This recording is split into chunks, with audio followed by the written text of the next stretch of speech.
हाँ बोल रहे हैं कि ना बोल रहे हैं? आ रही है, ये वाला भी चल रहा है क्या?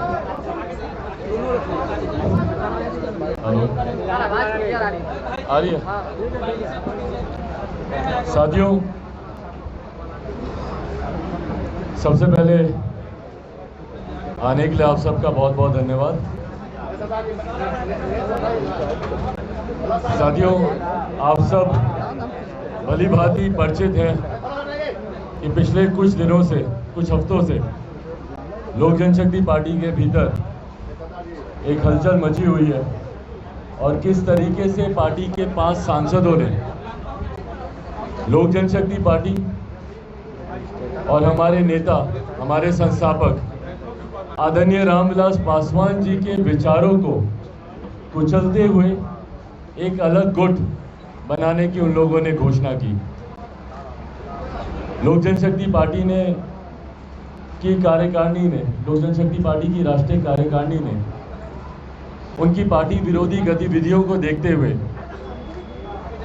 तुरंत उनको पार्टी के प्राथमिक सदस्यता से निष्कासित करने का फैसला लिया गया और तब से अभी तक ये तमाम 5 सांसद और इनके साथ कुछ और पार्टी के सदस्य, इन लोगों को पार्टी से निष्कासित किया जा चुका है। और इस बात की विधिवत जानकारी लोक जनशक्ति पार्टी का एक प्रतिनिधि मंडल, हम लोग चुनाव आयोग से हम लोगों ने मुलाकात की थी और चुनाव आयोग के समक्ष हम लोग विधिवत तरीके से इस बात की जानकारी भी हम लोग दे चुके हैं। इस बात को पुनः मैं प्रमुखता से आप लोग के सामने दोहराना चाहूँगा, क्योंकि अगर कोई भी इस बात को चुनौती देना चाहे तो मैं चाहूँगा कि वो इस बात को चुनौती दे, ताकि दूध का दूध और पानी का पानी किया जा सके। आप आधी बातें बोलें और आधी बात पर आप खामोश रह जाएं, ये गलत है। आप सिर्फ इतना बोल दें कि भैया मुझे राष्ट्रीय अध्यक्ष चुन लिया गया है, और उसके बाद किस प्रकार से आपको चुना गया है, वो प्रणाली क्या थी, वो तरीका क्या था, कौन लोग थे, उस पर आप खामोश रह जाएं, ये गलत है। कहीं ना कहीं जनता को आप भ्रमित करने का आप काम करते हैं। एक तरफ आप ये बात बोलते हैं कि भैया मैं राष्ट्रीय अध्यक्ष चुना जा चुका हूं, और दूसरी तरफ आप चुनाव आयोग में जाकर आप इस बात की विधिवत जानकारी देते हुए आप सिंबल या पार्टी के नाम पर आप क्लेम भी नहीं करते हैं। आज की भी तारीख में चुनाव आयोग में अगर आप लोग जाएं तो चुनाव आयोग में जाकर आप लोग पूछ लीजिए कि भैया लोक जनशक्ति पार्टी का राष्ट्रीय अध्यक्ष कौन है, तो आप लोगों को जानकारी मिल जाएगी कि वो चिराग पासवान ही है। इन लोगों ने महज एक औपचारिकता पूरी करके कि इन लोगों ने कहा कि हम लोगों ने राष्ट्रीय कार्यकारिणी की बैठक हम लोगों ने बुलाई है और उसमें तय कर लिया गया कि ये राष्ट्रीय अध्यक्ष हैं। भाई उस राष्ट्रीय कार्यकारिणी की बैठक में थे कौन लोग?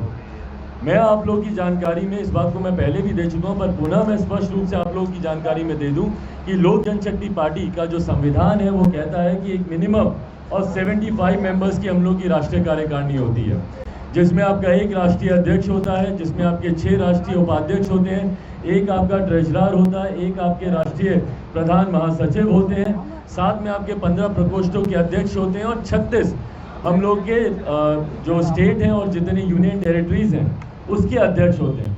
इसमें से भी मैं आप लोगों को बता दूं कि 15 राष्ट्रीय प्रकोष्ठों में से सिर्फ एक राष्ट्रीय प्रकोष्ठ के अध्यक्ष हम लोगों से अलग हुए हैं। लेबर सेल के हम लोग के राष्ट्रीय प्रकोष्ठ के अध्यक्ष थे, वो हम लोगों से अलग हुए हैं। 6 उपाध्यक्षों की अगर आप बात करें तो सिर्फ सूरज भान जी एक ऐसे हैं जो हम लोगों से अलग हुए हैं। उसके बाद अगर आप प्रधान, हाँ, और 16 सचिव होते हैं और 16 महासचिव भी होते हैं। सचिव और महासचिव को मिलाएं तो महज 2 लोग हैं जो हम लोगों से अलग हुए हैं। और उसके बाद अगर आप प्रदेश अध्यक्षों की बात करें, 36 प्रदेश और यूटी अध्यक्ष मिलाकर एक लद्दाख का हम लोग अभी तक नियुक्त नहीं कर पाए थे, बाकी 35 हम लोग की नियुक्ति हो चुकी थी प्रदेश अध्यक्षों की और यूटी अध्यक्षों की। उसमें से 35 में से 33 आज की तारीख में हम लोग के साथ हैं। और ये सारी बातें मैं सिर्फ मौखिक नहीं बोल रहा हूँ, एफिडेविट के साथ हैं।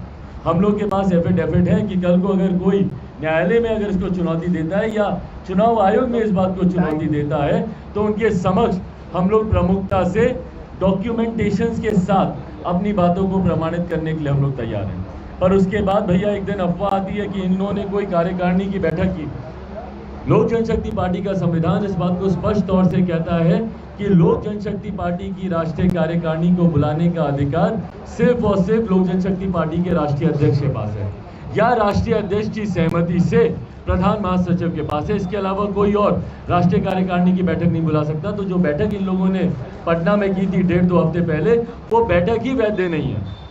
वो पार्टी के संविधान के आधार पर आप उस बैठक को बुला ही नहीं सकते हैं। पर अगर आपने उस बैठक को बुला भी लिया तो भी लोक जनशक्ति पार्टी का संविधान कहता है कि पार्टी का जो राष्ट्रीय अध्यक्ष चुना जाता है उसका कार्यकाल 5 साल के लिए होता है। 5 साल के भीतर से 2 ही परिस्थिति में लोक जनशक्ति पार्टी के चुने हुए राष्ट्रीय अध्यक्ष को बदला जा सकता है। पहली परिस्थिति है कि या तो उनका निधन हो जाए और या फिर वो स्वेच्छा से वो रिजाइन करें। जैसे हमारे नेता आदरणीय रामविलास पासवान जी का कार्यकाल 2020 तक का था, पर 2019 में उन्होंने स्वास्थ्य कारण देते हुए हेल्थ रीजन से उन्होंने रिजाइन किया और उस वक्त मुझे नए अध्यक्ष के तौर पर चुना गया और मेरा चुनाव 5 नवंबर 2019 को हुआ था और इसकी जानकारी 9 नवंबर 2019 को हम लोगों ने चुनाव आयोग को भी दे दी थी। 2024 तक का ये मेरा कार्यकाल है। 2 ही परिस्थिति है जिसमें मुझे हटाया जा सकता है, या तो मेरा निधन हो जाए या फिर मैं स्वेच्छा से इसमें रिजाइन करूं। और जब मेरा चुनाव हुआ था तो हमारे नेता आदरणीय रामविलास पासवान जी के रहते हुए हुआ था। पशुपति कुमार पारस जी जो मेरे चाचा हैं वो उसमें प्रमुख प्रस्तावक थे। सूरज भान जी इनको सेकंड करने वाले थे। तो ये तमाम लोग उस लोकतांत्रिक तरीके से हुए चुनाव में मौजूद थे। पर आज अपने आप को स्वतः आकर घोषित करना, ये कहीं ना कहीं हमारे नेता आदरणीय रामविलास पासवान जी के विचारों पर, उनके लिए गए फैसलों पर उंगली उठाने वाला है। और इसीलिए इस बात की चिंता मैंने बार बार जाहिर की है कि हर वो फैसला जो हमारे नेता आदरणीय रामविलास पासवान जी के रहते हुए लिया गया, उस फैसले का ये विरोध कर रहे हैं। तो क्या ये विरोध मेरा कर रहे हैं या हमारे नेता आदरणीय रामविलास पासवान जी का विरोध कर रहे हैं? और आज यही कारण है कि एक तरफा जनसलाब हमारे नेता आदरणीय रामविलास पासवान जी के आदर्शों पर चलने वाली लोक जनशक्ति पार्टी, जिसके राष्ट्रीय अध्यक्ष के तौर पर मुझे चुना गया था, एक तरफा जन समर्थन हम लोग के साथ है। और सबसे पहले इस मंच के माध्यम से मैं तमाम उन लोगों का धन्यवाद करना चाहूँगा। हाजीपुर की जनता का धन्यवाद करना चाहूँगा, बिहार की जनता का धन्यवाद करना चाहूँगा, अपने पार्टी के तमाम पदाधिकारी साथियों का धन्यवाद करना चाहूँगा, हमारे तमाम प्रत्याशियों का धन्यवाद करना चाहूँगा कि जिस तरीके से इन लोगों ने दिन रात मेहनत कर आप मेरे प्रत्याशियों से आप बात कर लें कि भाई इन लोगों ने लोक जनशक्ति पार्टी के सिंबल के तने चुनाव लड़ा था। 137 प्रत्याशियों में से 90% से ज़्यादा प्रत्याशी आज की भी तारीख में हम लोग के साथ खड़े हैं। 130 के आसपास ऐसी संख्या है।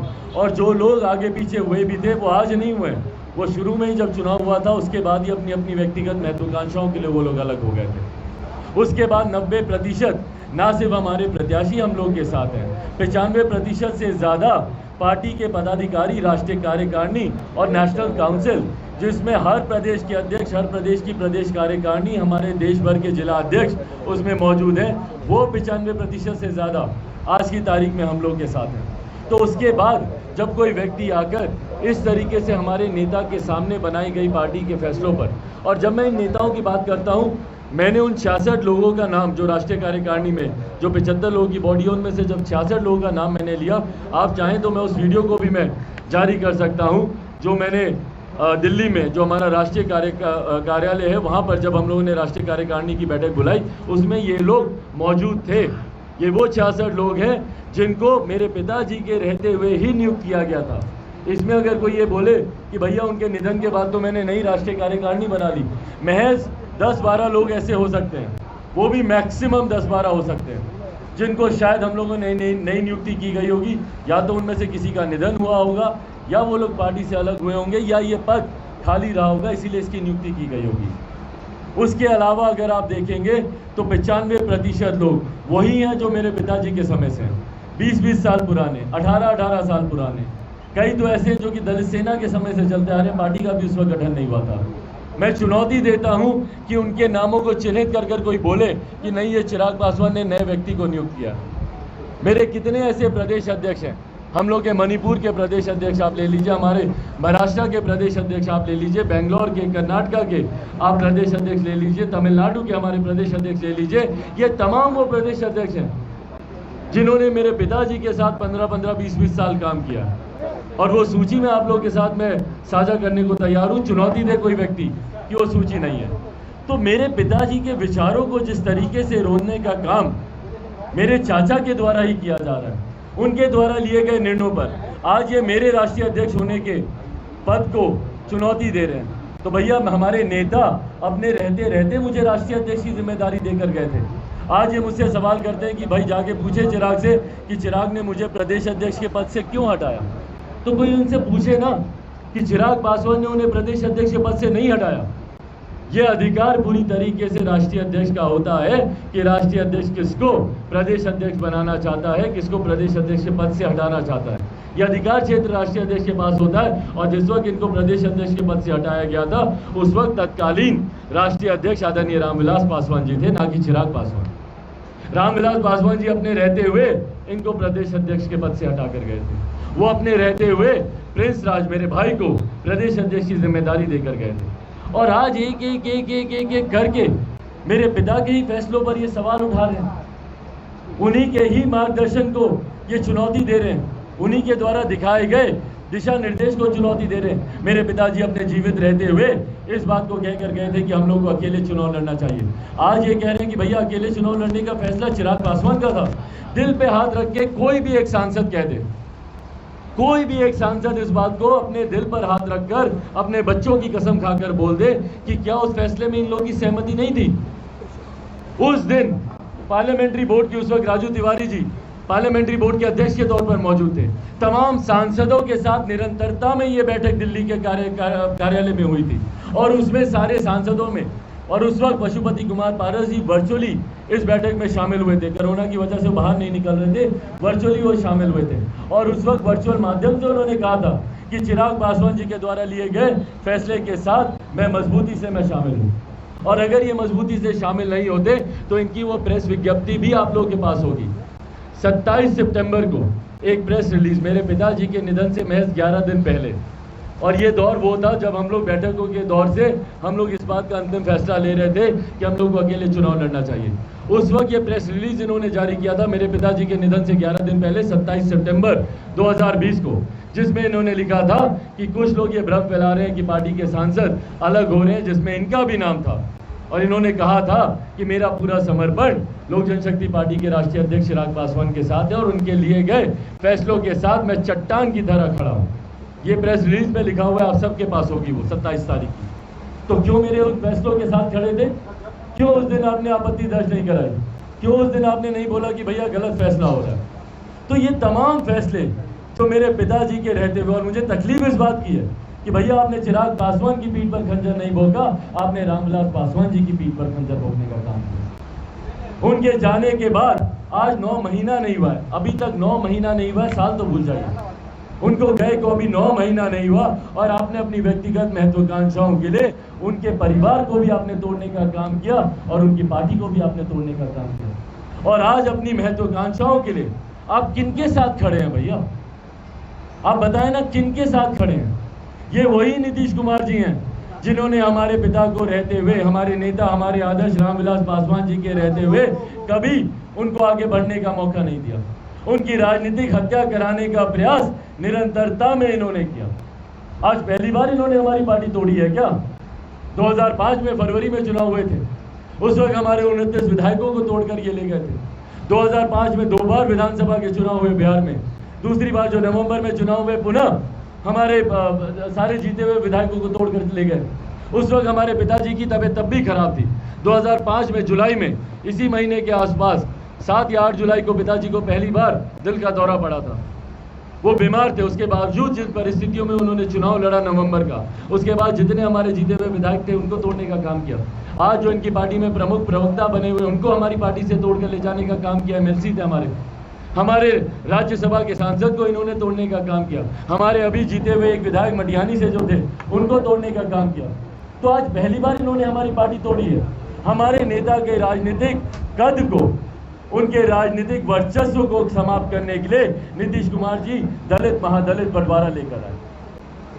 पासवान जाति को जिस तरीके से प्रताड़ित करने का काम नीतीश कुमार जी ने किया अपने शासनकाल में, सिर्फ और सिर्फ हमारे नेता के बढ़ते कद को नीचा करने के लिए। और आज जो लोग उनकी शरण में जाकर बैठे हैं, उनकी गोद में जाकर बैठे हैं, पूछिए कब अपमानित नहीं किया नीतीश कुमार जी ने हमारे नेता को? और आज ये अपने भाई को श्रद्धांजलि देते नहीं थक रहे हैं, अपने भाई को याद करते नहीं थक रहे हैं। तो इस तरीके से आप याद करेंगे अपने भाई को, उस व्यक्ति की गोद में जाकर बैठकर जिन्होंने हमारे नेता को अपमानित करने का काम किया। आप सब जानते हैं, मीडिया के लोगों ने, आप भी लोगों ने नीतीश कुमार जी से पूछा था, जब मेरे पिताजी की तबीयत खराब थी, वो अस्पताल में थे, जब दिन रात देश के प्रधानमंत्री फोन कर उनका हालचाल पूछ रहे थे, देश के राष्ट्रपति मुझसे बात करके उनका हालचाल पूछ रहे थे। देश का शायद ही कोई ऐसा मुख्यमंत्री होगा जिन्होंने उनका हालचाल मुझसे नहीं जाना होगा, शायद ही पक्ष विपक्ष का कोई ऐसा नेता होगा जिन्होंने उनका हालचाल मुझसे नहीं जाना होगा। तो जब एक तरफ ये तमाम देश के बड़े नेता फोन कर उनका हालचाल पूछ रहे थे, तो ऐसे में जब मुख्यमंत्री जी से पूछा गया तो उनका स्पष्ट जवाब था कि मुझे तो मालूम ही नहीं है। वो प्रेस कॉन्फ्रेंस याद कीजिए एनडीए की, जिसमें इन्होंने भाजपा के साथ अपनी सीट शेयरिंग की घोषणा की थी, उसमें जब पूछा गया था तो कैसे मुस्कुराते हुए, तंज कसते हुए हमारे नेता के बारे में इन्होंने कहा था कि जाकर पूछे ना रामविलास जी से, क्या अपने 2 विधायकों के समर्थन से ही क्या वो राज्यसभा के सांसद बन गए हैं। उसके बाद वो प्रकरण याद कीजिए, किस तरीके से हमारे नेता को ह्यूमिलेट करने के लिए उन्होंने समर्थन देने से पहले अपने आवास पर बुलाकर उनसे मिन्नतें करवाई। मैं मौजूद था वहां पर, हमारे चाचा जी मौजूद थे। एक पुत्र होने के नाते अपने पिता का ये अपमान मैं नहीं बर्दाश्त कर सकता, मेरे चाचा कैसे बर्दाश्त कर गए मुझे नहीं पता। वो दृश्य उन्होंने अपनी आंखों से देखा था, और उसके बाद आज वो उन्हीं की गोद में जाकर बैठे हैं जो हमारे नेता को याद तक करना जरूरी नहीं समझते। कल हमारे प्रधानमंत्री ने जिस तरीके से हमारे नेता के बारे में ट्वीट किया, इतने खूबसूरत शब्दों का उन्होंने इस्तेमाल किया उनकी जयंती पर उनको याद करते हुए, देश के गृह मंत्री ने उनको याद करते हुए खूबसूरत शब्दों का इस्तेमाल किया, तो वहीं दूसरी तरफ सत्ता पक्ष के लोगों, विपक्ष के लोगों, हर एक व्यक्ति ने अपने अपने कार्यालय में हो, अपने अपने ट्वीट के माध्यम से हो, प्रेस मीडिया के माध्यम से हो, हमारे नेता को उनकी जयंती पर श्रद्धांजलि देने का काम किया।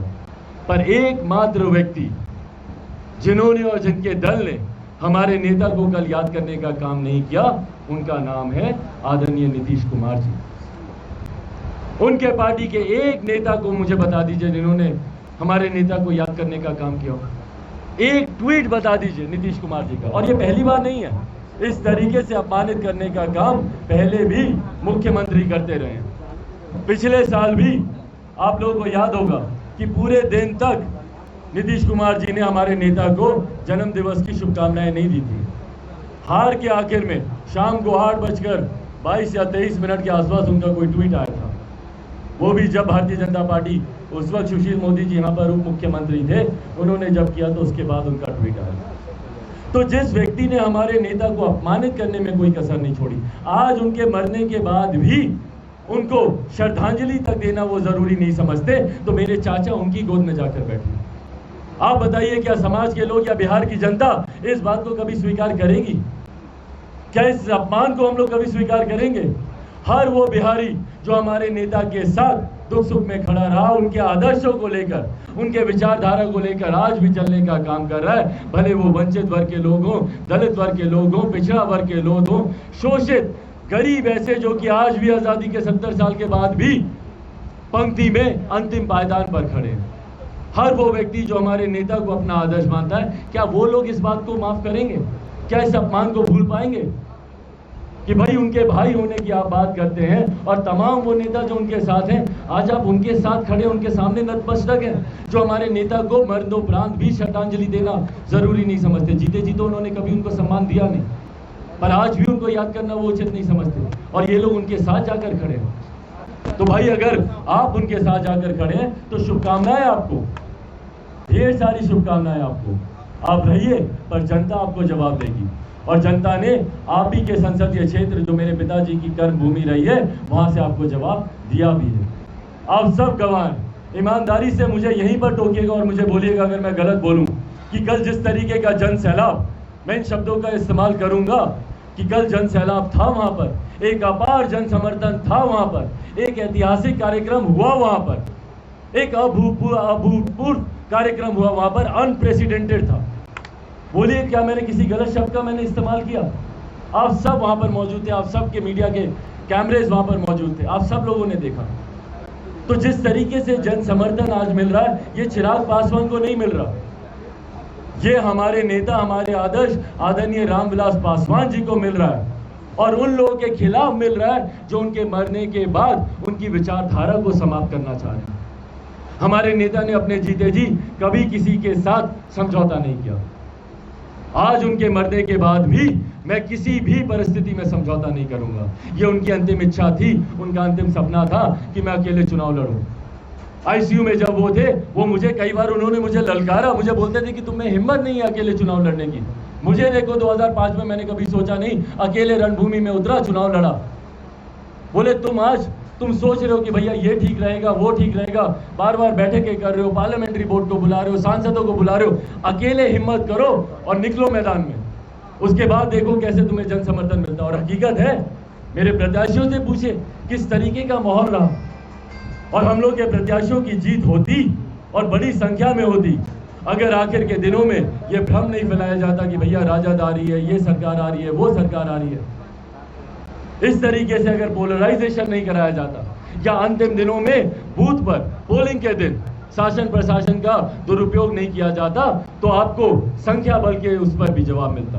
पर उसके बावजूद हर वो व्यक्ति जो सेपोलॉजिस्ट है, जो राजनीति को समझता है, राजनीति में ये दुर्भाग्य जरूर है कि राजनीति को समझने वाले सिर्फ संख्या से आंकते हैं कि कितने सांसद, कितने विधायक। पर हकीकत है कि जो 2%, 3% की पार्टी मानी जाती थी, आज 6% का मत कंसोलिडेट किया हम लोगों ने। और ये 6% तब हम लोगों ने कंसोलिडेशन किया है जब अभी 100 से ज्यादा सीटों पर हम लोग चुनाव लड़े ही नहीं है। सोचिए जिस दिन हम लोग 243 सीटों पर चुनाव लड़ेंगे तो कम से कम ये मत प्रतिशत 12 से 15% का होगा और 15% वाले तो आज की तारीख में मुख्यमंत्री बने बैठे। तो इसीलिए साथियों, ये बातें आप लोगों के माध्यम से साझा करना मेरे लिए बहुत ज़रूरी था कि जो लोग आज की तारीख में मुख्यमंत्री के साथ हैं, ये वही मुख्यमंत्री हैं जिन्होंने हमारे नेता के राजनीतिक वध करने में कभी कोई कसर नहीं छोड़ी, उनके विचारों को समाप्त करने में। और इनको सिर्फ तकलीफ हमारे नेता से ही नहीं, इनको हर उस दलित व्यक्ति से तकलीफ है जो आगे बढ़ना चाहता है, हर उस गरीब व्यक्ति से इनको तकलीफ है जो आगे बढ़ना चाहता है, हर उस वंचित वर्ग से इनको तकलीफ है जो आगे बढ़ना चाहता है। कल इन्होंने डॉक्टर बाबा साहब भीमराव अंबेडकर की प्रतिमा पर माल्यार्पण करने से रोका। ये अपमान किसका था? चिराग पासवान का था कि डॉक्टर बाबा साहब भीमराव अंबेडकर का अपमान था? डॉक्टर बाबा साहब भीमराव अंबेडकर किसी व्यक्ति विशेष या पार्टी विशेष के नहीं है, वो एक विचारधारा का नाम है। आप उनको ऐसे चार दीवारी में कैद नहीं कर सकते। भाई अगर आपको दिक्कत थी कोरोना प्रोटोकॉल की, आपको चिंता थी, तो आप बोलते ना कि अंदर बाउंड्री के अंदर 2 व्यक्ति से ज्यादा नहीं जाएगा, 1 से ज्यादा नहीं जाएगा। हम लोगों को रोक देते बाहर, 1 व्यक्ति को अंदर जाने देते। पर इस तरीके से डॉक्टर बाबा साहब भीमराव अंबेडकर को सम्मान देने से जो रोका गया, ये दर्शाता है कि भैया आपको दिक्कत है दलितों के आगे बढ़ने से, भले वो कल रामविलास पासवान हो या चिराग पासवान। पर आप लोगों के माध्यम से मैं ये भी स्पष्ट कर दूं, और बिहार की जनता और खास तौर पर अपने उन समर्थकों से जो इन विपरीत परिस्थितियों में मेरा साथ दे रहे हैं। हम लोग पापा बोलते हैं कि भैया सही नाव चलाने वाला वही होता है जो कि धारा के विपरीत नाव को लेकर जाने का मादा जिसमें हो। मैं धारा के विपरीत नाव को चला रहा हूँ। अगर मुझे धारा के साथ चलना होता तो 15 सीटें मुझे मिल रही थी चुनाव लड़ने के लिए, और भ्रम फैलाया जाता था कि नहीं 30 सीटें मिल रही थी, 35 सीटें मिल रही थी। मैं बार बार चुनौती देता हूँ ना, चैलेंज करे कोई भी कि मुझे 15, कोई 16 का भी मुझे चैलेंज करते तो जो हार निकले आप लोग कहेंगे मैं हारने को तैयार हूँ। तो ये भी बोलते कि नहीं 15 नहीं 16 सीटें दे रहे थे, 15 सीटें मिल रही थी। और उन 15 में से आज जितने सांसद गए इनके साथ, पूछे ना क्या ये लोग तैयार थे? इनकी अपनी महत्वाकांक्षाएं थी। कैसर साहब को अपने बेटे के लिए सीट नहीं मिल रही थी 15 में, वीणा देवी जी को अपनी बेटी के लिए सीट नहीं मिल रही थी 15 में, चंदन सिंह जी को अपने 2, 4, 5 जो उनके आसपास के सहयोगी हैं जिनको नवादा से लड़ाना चाहते थे, उनके लिए उनको सीट नहीं मिल रही थी। प्रिंस राज जी को चिंता थी कि उनके बड़े भाई जो मेरे छोटे भाई हैं उनके लिए उनको रोसड़ा से सीट नहीं मिल रही थी। तो मुझे बताएं ना, इसमें से कौन था संतुष्ट उन 15 सीटों में जो आज ये लोग बोल रहे हैं कि भाई हम लोग को गठबंधन में चुनाव लड़ना चाहिए था। पर मेरे लिए तो सबसे आसान होता भैया, सबसे आसान होता उन 15 सीटों पर चुनाव लड़ना। उन 15 में से 10-12 मेरे विधायक जीत कर आते, 2 आज राज्य सरकार में मंत्री होते, और आज ये प्रश्न नहीं उठ रहा होता कि भैया केंद्रीय मंत्रिमंडल में चिराग पासवान है कि नहीं। मेरे लिए सबसे आसान होता। और आप लोग भी कोई पलट कर मुझसे सवाल नहीं करता, कोई ये नहीं बोलता कि आप तो प्रेशर पॉलिटिक्स कर रहे थे, बाद में आप जाकर नतमस्तक हो गए। क्यों? क्योंकि आप लोग भी मेरे साथ संवेदना दिखाते कि हाँ इनके पिता का भी निधन हुआ है, परिस्थिति ऐसी है, कोई बात नहीं। इसने सरेंडर कर दिया परिस्थितियों के सामने। मुझे अगर आसानी का रास्ता चुनना होता, रेड कारपेट पे चलना होता, तो मेरे पास तमाम तरीके की संभावनाएं थी, या मुझे सिर्फ व्यक्तिगत महत्वाकांक्षाएं देखनी होती, जैसे आज मेरे चाचा जी देख रहे हैं मंत्री बनने के सपने। भाई मंत्री बनने के लिए आप हमारे नेता के विचारों को कुचल देंगे। मंत्री बनने की लालसा में उम्र भर जो हमारे नेता ने 50 साल सक्रिय राजनीति में बेदाग जो उन्होंने संघर्ष किया, आप उसको कुचल देंगे। आप उनके अरमानों को आप चिंगारी लगाकर आप मंत्री बनना चाहेंगे, उनकी बनाई हुई पार्टी को धोखा देकर आप मंत्री बनना चाहेंगे। और सबसे बड़ी बात, मेरे नेता के ऊपर आरोप लगता था परिवारवाद का। पूरी उम्र उन्होंने अपने भाइयों के लिए, उनको आगे बढ़ाने के लिए उन्होंने काम किया, पार्टी परिवार दोनों को साथ लेकर चलने का काम किया। आज मेरे पिता के निधन के बाद किसकी जिम्मेदारी थी? मेरे छोटे चाचा जी का निधन हो गया 2 साल पहले, पिछले साल मेरे पिताजी का निधन हो गया। परिवार में मुखिया से पारस चाचा ही थे ना। आज आपके ऊपर जिम्मेदारी थी कि जैसे पापा सबको एक साथ लेकर चलते थे, आप पूरे परिवार को एक साथ लेकर चलें। पर क्या एक मंत्री बनना इतना ज्यादा महत्वाकांक्षी होता है, या इतना ज्यादा जरूरी होता है कि आप उनके परिवार के पीठ के पीछे आप खंजर भोग दें? मेरी माँ को आज जब सबसे ज्यादा जरूरत है आपकी, अपने परिवार की, 43 साल मेरी माँ ने दिया अकेले इस परिवार को संजो कर रखने के लिए। उन्होंने अपनी महत्वाकांक्षाओं को समाप्त कर दिया, अपने करियर को, अपनी इच्छाओं को उन्होंने समाप्त कर दिया कि परिवार कैसे एक साथ रहे। आज जब उनको जरूरत थी तो आप अपनी महत्वाकांक्षा के लिए मंत्री बनने के लिए, क्या इतनी बड़ी चीज होती है क्या मंत्री पद? मुझे नहीं पता था, मुझे पता होता तो मैं शायद अकेले चुनाव लड़ता और आज मंत्री बना रहता। मेरे पिताजी जिनके बारे में कहा जाता है कि 6 प्रधानमंत्रियों के साथ उन्होंने काम किया, तो उनको तो डिप्टी सीएम तब भी बनाया जा रहा था, डिप्टी पीएम तब भी बनाया जा रहा था जब एक वोट से सरकार गिरी थी। शायद उनको भी उस वक्त ये समझना चाहिए था, शायद उनको समझना चाहिए था कि भैया सीएम का पद कितना महत्वपूर्ण होता है। उन्होंने अपनी पूरी पार्टी को 2005 में उन्होंने समाप्त कर दिया, पर अपने सिद्धांतों से समझौता नहीं किया। रामविलास पासवान का बेटा हूं, शेर का बेटा हूं, उन्हीं के संस्कार हैं मुझे। ना उन्होंने कभी समझौता किया था, ना मैं कभी समझौता करूंगा।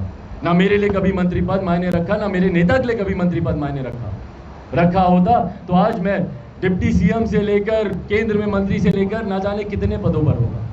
पर मेरी लड़ाई सिर्फ और सिर्फ बिहारी अस्मिता की है, इन 12 करोड़ बिहार वासियों की है, मेरे उन युवा साथियों की है जो आज भी रोजगार के लिए दूसरे प्रदेश जाते हैं, ठोकर खाने, धक्के खाने, और वहां पर उनको बिहारी बोलकर गाली दी जाती है। बिहारी शब्द को गाली जिन लोगों ने बनाया, उनके खिलाफ मेरी लड़ाई है। किसने बनाया बिहारी शब्द को गाली? यही मुख्यमंत्री थे ना, जब बंबई में बिहारियों के ऊपर लाठियां चलती थी, उन्हें बिहारी बोलकर अपमानित किया जाता था। जब दूसरे प्रदेशों में उन्हें लाठियां चलाई जाती है तो नहीं देखा जाता कि भैया अपर कास्ट का बिहारी है कि दलित बिहारी है कि पिछड़ा बिहारी है, कौन सा बिहारी है, सिर्फ बिहारी बोलकर उस पर लाठी चलाई जाती है। हमारे प्रदेश को इस बदहाल परिस्थिति में लाने वाले की जिम्मेदारी तय होने का समय है। हमारे मुख्यमंत्री जो विकास पुरुष अपने आप को कहलाना पसंद करते, इनकी विकास गाथा में क्या एक ऐसा अस्पताल नहीं बना जहां पे मेरे मुख्यमंत्री अपने कैटरैक्ट का ऑपरेशन करा ले? 1000 किलोमीटर की यात्रा करके मेरे मुख्यमंत्री चार्टर फ्लाइट से दिल्ली जाते हैं 9 दिन तक।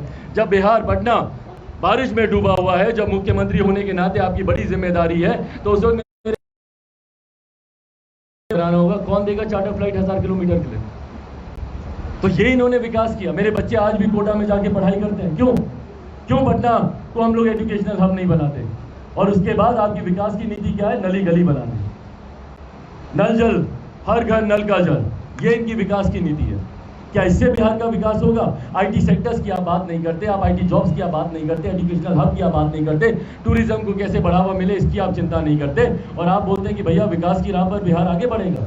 भाई समीकरण बनाने के अलावा आपने किया क्या?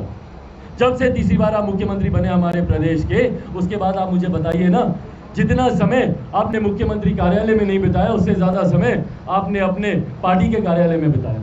लव कुछ समीकरण को साध रहे हैं, अपनी पार्टी के संगठन को तेज कर रहे हैं। क्यों कर रहे हैं भैया? ये कार्य इंसान तभी करता है। आप लोग इसके बाद मुझसे पूछेंगे कि मैं किस गठबंधन में हूं, मैं किस गठबंधन का साथ दूंगा। मेरा जवाब पहले ही सुन लीजिए। मैं बोलूंगा कि जब चुनाव आता है उस वक्त लोग गठबंधन की बातें करते हैं, उससे पहले कोई मायने नहीं रखता कि भाई क्या गठबंधन अभी होना नहीं होना। खासतौर पर ऐसी परिस्थिति जब प्राथमिकताएं अलग हैं, तो लोग ये तैयारी तब करते हैं जब चुनाव सर पर होता है। मुख्यमंत्री जी को कौन सा चुनाव सर पर दिख रहा है कि कभी अपना राष्ट्रीय अध्यक्ष बदल रहे हैं, कभी नए नए लोगों को पार्टी के साथ जोड़ रहे हैं, पुराने लोगों को वापस लेकर आ रहे हैं, संगठन समीकरण पर काम कर रहे हैं। इसका मतलब भीतर ही भीतर वो किसी चुनाव की तैयारी कर रहे हैं। और आने वाले समय में लिख कर ले लीजिए, इस बात को 10 तारीख को परिणाम आए थे, 10 नवंबर 2020 को बिहार विधानसभा के परिणाम आए थे और 11 नवंबर 2020 को मैंने ऐसे ही एक प्रेस वार्ता की थी। आपके आर्काइव्स में वो होंगे, उस वीडियो को प्लीज़ निकालिए। और उसमें मैंने कहा था कि 1.5-2 साल से ज़्यादा ये सरकार नहीं चलेगी। और आप मान के चल लीजिए कि सरकार की उल्टी गिनती शुरू है। और दुआ कीजिए कि भाई मंत्रिमंडल, जदयू के नेताओं को दुआ करना चाहिए कि विस्तार ना हो, क्योंकि जैसे ही ये विस्तार होगा सबसे पहली टूट होगी तो जनता दल यूनाइटेड में टूटेगी। और उसके बाद बिहार में सरकार का क्या हाल होगा ये मुझे आप लोगों को बताने की जरूरत नहीं है, आप सब लोग खुद इस बात को भली भांति जानते हैं। तो साथियों, अंत में पुनः एक बार आप सबके माध्यम से मैं बिहार की जनता का मैं धन्यवाद करूंगा कि कल जिस तरीके से उन लोगों का इतना स्नेह, इतना प्यार मुझे मिला, आने वाले दिनों में ये यात्रा इसी तरीके से कायम रहेगी।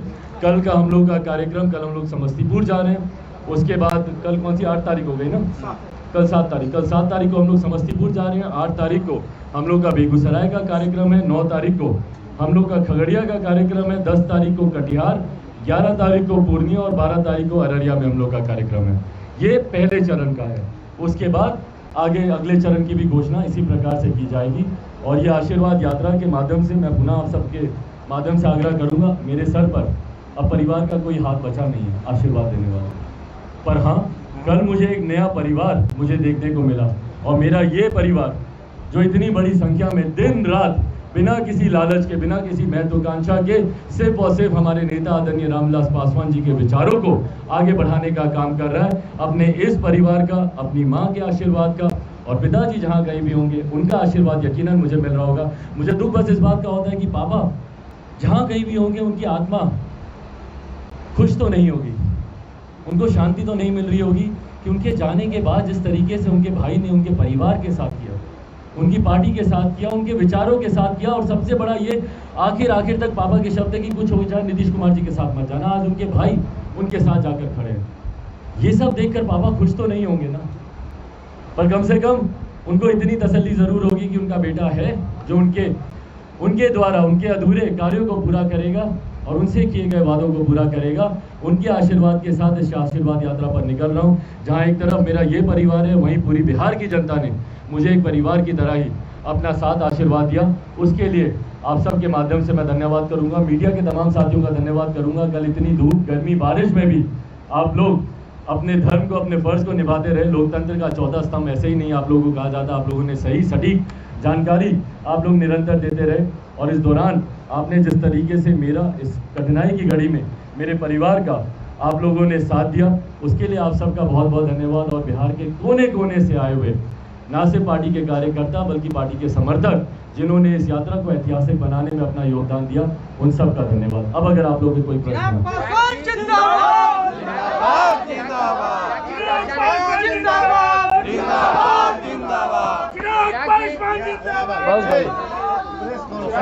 चिराग जी, आपके चाचा ने कहा कि भतीजा अगर तनाशाह हो जाए, आपके चाचा ने कहा कि भतीजा अगर तनाशाह हो जाए तो फिर चाचा क्या करें?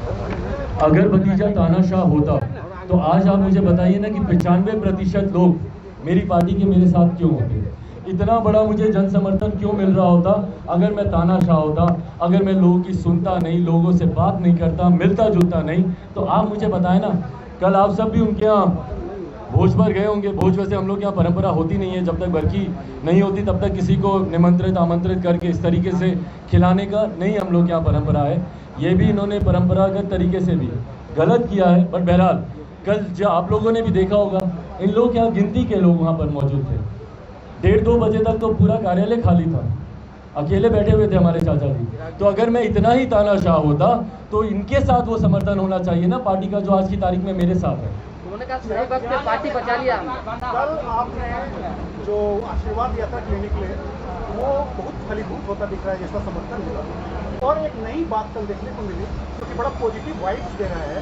कल आप बड़ी बहन आशा पासवान जी से मिलने गए, छोटी जा रहे हैं, बेगूसराय जा रहे हैं, मुझसे तो बड़ी आप बेगूसराय खगड़िया जा रहे हैं, क्या बड़ी माता पिता की आशीर्वाद? मैं बिल्कुल मैं जाऊँगा, घर जाऊँगा। मैंने कहा कि मुझे जितनों का आशीर्वाद मिले उतना कम है, मैं ज़रूर जाऊँगा, अपनी बड़ी माँ का भी आशीर्वाद दूंगा। और मुझे खुशी है कि परिवार के कुछ सदस्य जो इससे पहले नाराज़ चल रहे थे, मैं बार बार मैं यही बोलता हूँ कि पापा ने हमेशा ये कहा था कि अगर तुम सच्चे हो सच्चाई की राह पर चल रहे हो तो डरना नहीं कभी किसी से। धीरे धीरे धीरे धीरे सब साथ आएंगे और उस धीरे धीरे में आज के नाराज लोग भी संभवतः आने वाले समय में साथ आने का प्रयास करेंगे। बट हाँ, मैं सबके पास जाऊंगा, सबका आशीर्वाद दूंगा। आपके चाचा वहाँ पर कपड़े सिलवा रहे हैं, कपड़ा खरीद रहा है, ये फोटो वायरल हुआ। मेरी ढेर सारी शुभकामनाएं उनको। मैं चाहता हूं, मैं दिल से चाहता हूं कि उनकी मनोकामना पूरी हो। बहुत बड़ा दाव शब्द ठीक नहीं रहेगा, बहुत बड़ा कदम उठाया है उन्होंने। परिवार को तोड़ा है अपनी इस महत्वाकांक्षा को पूरा करने के लिए। समाज की नाराजगी उन्होंने मोल ली है अपनी इस महत्वाकांक्षा को पूरा करने के लिए। और सबसे बड़ी बात, मेरे पिताजी के मरने के बाद उनकी पीठ पर खंजर भोंका है अपनी इस महत्वाकांक्षा को पूरा करने के लिए। तो मैं दिल से चाहता हूं कि जब उन्होंने इतनी बदनामी मोल ली, इतना कुछ उन्होंने झेला, तो मैं दिल से चाहता हूं कि उनकी महत्वाकांक्षा पूरी हो। पर इसमें बस एक टेक्निकल मैं जानकारी आप लोगों के समक्ष जरूर रख दूं कि लोक जनशक्ति पार्टी, क्योंकि मैं कुछ मीडिया के चैनल पर मैं देख रहा हूं कि लोक जनशक्ति पार्टी के सांसद के तौर पर या लोक जनशक्ति पार्टी के कोटे से उन्हें मंत्री बनाया जाएगा। ये संभव नहीं है, क्योंकि उन्हें लोक जनशक्ति पार्टी की राष्ट्रीय कार्यकारिणी पहले ही उन्हें पार्टी से निष्कासित कर चुकी है। उन्हें पार्टी से निकाल दिया गया है उनके 5 सांसद, उनके 4 और सांसदों के साथ। और इस बात की जानकारी हम लोगों ने चुनाव आयोग को भी दे दी है।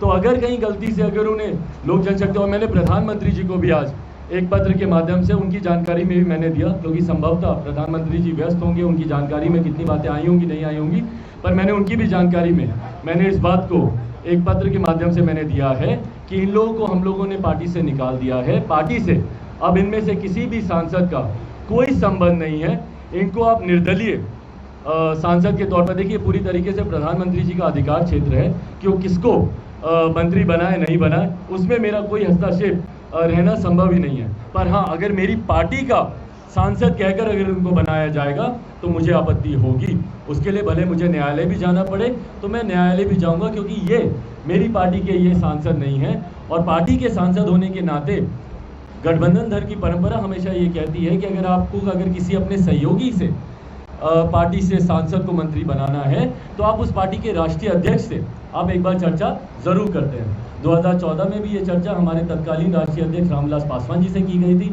19 में भी ये चर्चा हमारे राष्ट्रीय अध्यक्ष रामविलास पासवान जी से की गई थी। और आज की तारीख में भी अगर किसी को संदेह है कि लोक जनशक्ति पार्टी किसकी है, पार्टी का नाम किसका है या सिंबल किसके पास है, तो मैं इस बात को स्पष्ट कह दूं कि कृपा करके चुनाव आयोग जाएं उसमें जाकर, क्योंकि इन लोगों ने सिर्फ वहां पर इस बात को बोला है कि भैया मैं अब राष्ट्रीय अध्यक्ष बन गया हूँ। भैया सिंबल पे आप क्लेम करेंगे कि नहीं करेंगे? आप बोलेंगे ना कि भाई पार्टी मेरे नाम पर आप कीजिए, पर वो हिम्मत ही नहीं है। इनको पता है कि इनके पास राष्ट्रीय कार्यकारिणी का समर्थन नहीं है। इनको पता है कि 95% पार्टी आज की तारीख में मेरे साथ है। 66 राष्ट्रीय कार्यकारिणी के सदस्यों का, और जो राष्ट्रीय कार्यकारिणी की गलत बैठक इन्होंने बुलाई वो भी मैं आपको बता दूं कि हमारी पार्टी का संविधान कहता है कि राष्ट्रीय कार्यकारिणी की बैठक बुलाने के लिए मिनिमम ऑफ 30 मेंबर्स का कोरम होना चाहिए कंप्लीट करने के लिए। कोरम को कंप्लीट करने के लिए 30 सदस्यों की मौजूदगी अनिवार्य है। आप बताएं ना कि भैया बंद कमरे में जो आपने बैठक की कितने लोग थे आपके पास और कौन लोग थे वो? तो इसीलिए चुनाव आयोग में भी आज की तारीख में राष्ट्रीय अध्यक्ष चिराग पासवान है। तो अगर लोक जनशक्ति पार्टी के कोटे से इनको मंत्री बनाया जाएगा तो हमारी आपत्ति होगी, हमारा ऐतराज होगा, और उसके लिए हम लोग को न्यायालय भी जाना पड़े तो हम लोग जाएंगे। स्वतंत्र सांसद के तौर पर आप इनको मंत्री बनाएं, मुझे कोई दिक्कत नहीं है। आप इनको जनता दल यूनाइटेड ज्वाइन करा लें, जनता दल यूनाइटेड की सदस्यता ग्रहण कर लें, उस कोटे से मंत्री बनाएं, कोई दिक्कत नहीं है। बट जदयू से कोई भी मंत्री बनेगा तो जदयू में टूट पक्की है, ये मैं आपको वादे से कह रहा हूँ। चिराग जी, कल आपने अपना यात्रा निकाला था तो लोजपा ऑफिस के दौरान नहीं गए थे, आप शेखपुरा बेली रोड पे गए थे। मैं अपनी खुशी से थोड़ी गया था, मुझे तो अनुमति ही नहीं दी है बहुत सी जगहों पे जाने की। मुझे अपने प्रदेश में तुम यहाँ नहीं जा सकते, तुम वहाँ नहीं जा सकते, तुम इनको माल्यार्पण नहीं कर सकते, मुझे तो दुनिया भर के मेरे ऊपर रिस्ट्रिक्शन राज्य सरकार और प्रशासन द्वारा लगाए गए हैं। भाई मैं अपने आदर्श, जब मैं डॉक्टर बाबा साहब भीमराव अम्बेडकर की प्रतिमा में माल्यार्पण ही नहीं कर सकता, शुक्र मनाइए कि इन्होंने इस बात की पाबंदी नहीं लगाई कि मैं अपने नेता का भी माल्यार्पण नहीं कर सकता। कल को मुझे लगता है उनकी प्रतिमा भी, और इस बात का हम लोगों ने आग्रह किया है कि हमारे नेता की प्रतिमा, मैंने प्रधानमंत्री जी को भी एक पत्र, हम लोग की 20 तारीख को राष्ट्रीय कार्यकारिणी की जो बैठक हुई थी उसमें जो प्रस्ताव पारित हुआ था तो उसमें हम लोगों ने मांग की है कि हमारे नेता आदरणीय रामविलास पासवान जी को भारत रत्न दिया जाए। उनकी एक प्रतिमा पटना में कहीं पर भी एक भव्य उनकी प्रतिमा आदमकद बोलते हैं, जो पूरी फुल फ्लेज प्रतिमा होती है, उसको यहाँ पर स्थापित किया जाए। और साथ ही में मैं इस बात का भी आग्रह करूँगा, भैया मुझे चिंता है कि जब हम लोग भारत रत्न की जब हम लोग बात करते हैं, इतिहास में भी कितने ऐसे बिहार से महापुरुष गए। भाई अब तो डबल इंजन की सरकार चल रही है ना नीतीश कुमार जी, तो क्यों नहीं उनको भारत रत्न मिलने का काम किया गया? श्री बाबू यहाँ से थे, उनको क्यों नहीं अभी तक आपने भारत रत्न दिलवाने का काम किया? कर्पूरी ठाकुर यहाँ पर थे, उनको क्यों नहीं आपने भारत रत्न दिलवाने का काम किया? आज जो लोग तुरंत खड़े होते हैं कि भैया रामविलास पासवान जी को मिले, नज़र आपकी रामविलास पासवान जी के वोट बैंक पर है। आपको चिंता है कि भैया वो हमसे नाराज ना हो जाए, इसलिए जो आप ये राजनीति करते हैं। पर इस राजनीति में पूछिए ना कि आपके सहयोगी जिनके साथ आप जाकर खड़े हुए हैं, क्या वो आपके साथ हैं? उन्होंने जिस नेता को भारत रत्न देने की आप बात कर रहे हैं, जो मेरे चाचा जी ने भी कहीं ना कहीं हम लोग की बात में समर्थन करते हुए कहा है, तो पूछिए कि क्या नीतीश कुमार जी इस बात का समर्थन करते हैं? वो तो हमारे नेता की जयंती पर उनको उनको श्रद्धांजलि तक देना जरूरी नहीं समझते।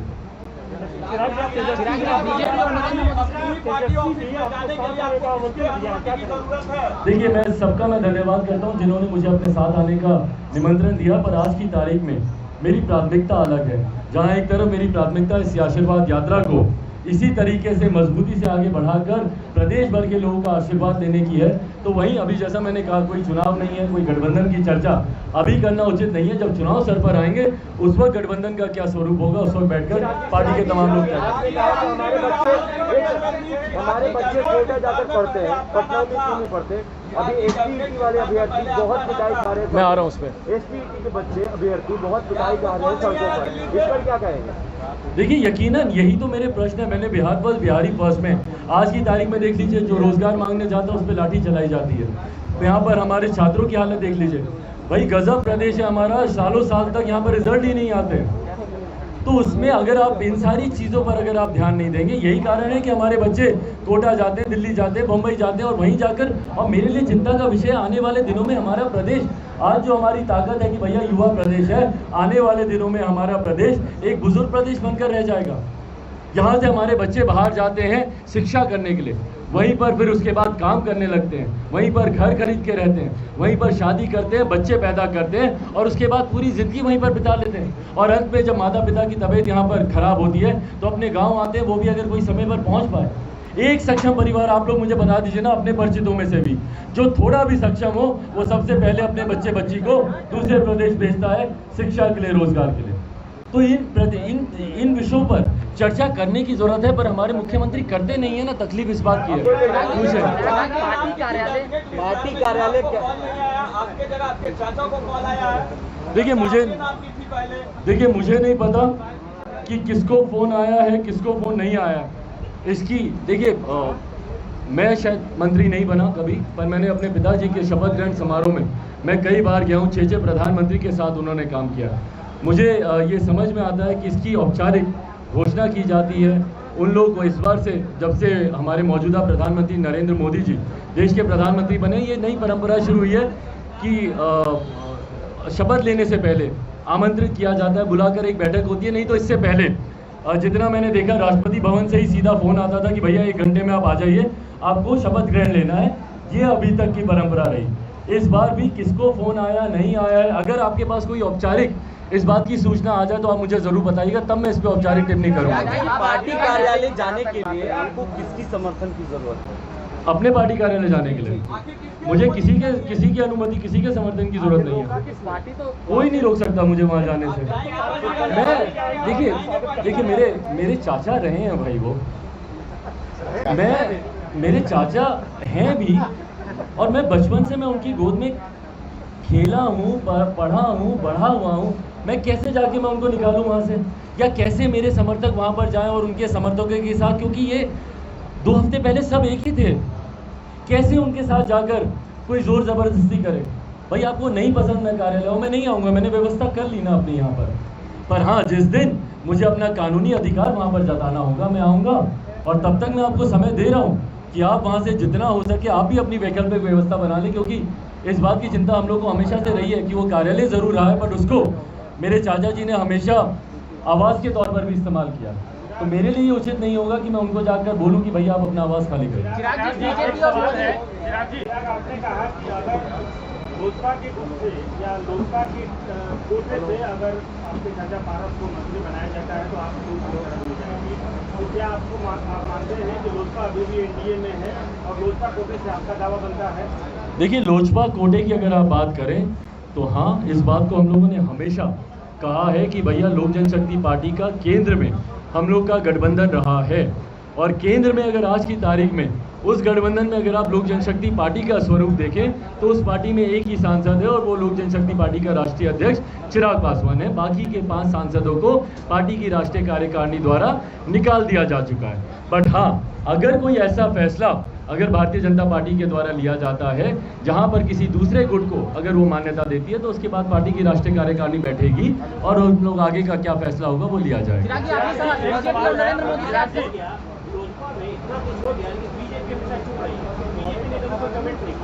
अब इसमें मैं क्या कमेंट करूं? भाई मेरे तो अपनों ने ही मुझे धोखा दे दिया ना। आपको लगता है कि मेरी वो हैसियत है कि मैं दूसरे पे उंगली उठाऊं? जब मेरे अपने चाचा, मेरे अपने भाई ने ही मुझे धोखा दे दिया तो मेरी अब वो हैसियत नहीं है ना कि मैं पूछूं कि आपने ऐसा क्यों किया, आपने वैसा क्यों किया। मेरे अपने अगर मेरे साथ होते तो 7 जन्म में किसी के पास ताकत नहीं थी कि वो चिराग पासवान को तोड़ सके या मेरी पार्टी को तोड़ सके। चिराग जी, एक सवाल है कि आपने सबसे पहले ये तारीफ की कि अमित शाह जी ने या फिर पीएम नरेंद्र मोदी ने आपके पिताजी के लिए बहुत ही बेहद सुंदर शब्दों का इस्तेमाल किया, और बावजूद कल ही उन्होंने पारस जी को कॉल भी कर दिया है अमित शाह जी ने। ये कंफर्म न्यूज है? नहीं, ये कहा जा रहा है। हाँ, तो कहा जा रहा है पे मैं टिप्पणी नहीं करूंगा भाई। ऐसे कहा जा रहा पे ईमानदारी से अगर आप सुने तो ये ऐसा कहा जा रहा दिसंबर से हम लोग सुन रहे हैं। याद है ना, 10 नवंबर को परिणाम आएंगे और 1 दिसंबर को खरमास से पहले मंत्रिमंडल का विस्तार होना था। हम सब लोग दिसंबर से ये सुना जा रहा है, कर रहे हैं कि नहीं। फिर जनवरी में होना था खरमास के ठीक बाद कि भाई बजट सेशन होगा, उससे पहले हम लोग कर लेते हैं। फिर उसके बाद था कि भाई बजट सेशन के ठीक बाद ये विस्तार होना है। तो कहा जाना पे अगर मैं टिप्पणी दूं तो अभी तक एक किताब लिखी जा चुकी होती उसके ऊपर। तो जिस दिन ये औपचारिक होगा मैं टिप्पणी करूंगा।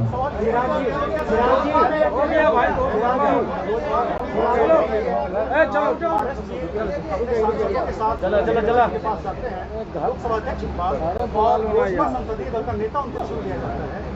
चलो यार, आपको हो गया। सवाल ये है, क्या मोदी जी और शाह जी के सहमति के बगैर ऐसा संभव था? देखिए, जब आप ये प्रश्न पूछते हैं ना, आप कहीं ना कहीं चेयर के ऊपर उंगली उठाते हैं। मैं ये उंगली नहीं उठाऊंगा।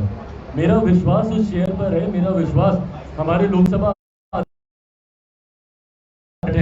तो निष्पक्ष तरीके से अनुसार वो काम करेंगे।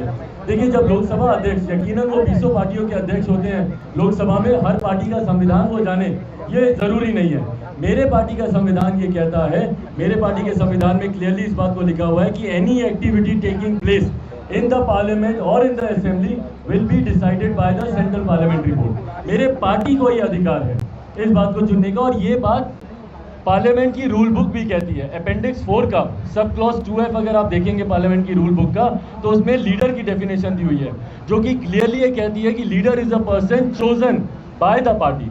इसका एक बहुत रिसेंट उदाहरण मैं आपको दे दूं। जब संजय जायसवाल जी को, जो बिहार प्रदेश के प्रदेश अध्यक्ष हैं भारतीय जनता पार्टी के, अभी मानसून सत्र से पहले जब उनको बदलकर राकेश सिंह जी को जब चीफ व्हिप बनाया गया, तो उसके लिए कोई सांसद लोग भाजपा के नहीं गए थे अध्यक्ष जी के पास, पार्टी की तरफ से लिख के दिया गया था। मुझे भी जब पिछली बार नेता सदन बनाया गया था तो मेरी पार्टी के संसदीय बोर्ड ने लिख के दिया था। उसी तरीके से पुनः मेरी पार्टी के संसदीय बोर्ड ने कुछ दिनों पहले बैठक करके, जिसमें हमारे 25 में से 16 सदस्य हम लोग के पक्ष में थे, और जिसमें से कि 9 वही सदस्य हैं जो पार्टी से अलग हुए, जिसमें हमारे 5 सांसद हैं और एक सूरज भांजी हैं जो वाइस प्रेसिडेंट थे। इन लोगों के अलावा 16 सदस्यों ने इस बात की सहमति दी है कि आज की भी तारीख में हमारे नेता सदन चिराग पासवान है, और ये मामला अध्यक्ष जी के पास विचाराधीन है। जब मैं उनसे मिला भी था तो उन्होंने कहा था कि मैं इसको रिव्यू करूंगा। तो ना सिर्फ ये मामला अध्यक्ष जी के पास विचाराधीन है, यहाँ पर चुनाव आयोग के पास ये तमाम विषय विचाराधीन है। ऐसे में मुझे नहीं लगता कि हमारे प्रधानमंत्री जी कोई ऐसा कदम उठाएंगे जब किसी के अध्यक्ष पद को ही लेकर इतनी सारी चर्चाएं हों, और दो संवैधानिक इंस्टीट्यूशंस के पास ये मामला विचाराधीन हो, अध्यक्ष जी के पास ये विचाराधीन हो, यहाँ पर चुनाव आयोग में ये मामला विचाराधीन हो। ऐसे में अगर किसी पार्टी में कोई इस तरीके का अंतर्कलह चल रहा है, ऐसे में किसी एक अलग हुए सांसद को, जिसको पार्टी निकाल चुकी है, उसको मंत्री बनाने का निर्णय हमारे प्रधानमंत्री जी या भारतीय जनता पार्टी लेगी, मुझे लगता नहीं है, क्योंकि इससे विवाद आने वाले समय में और बढ़ेगा, जिसकी सीधा उंगलियां केंद्रीय मंत्रिमंडल पर जाएंगी।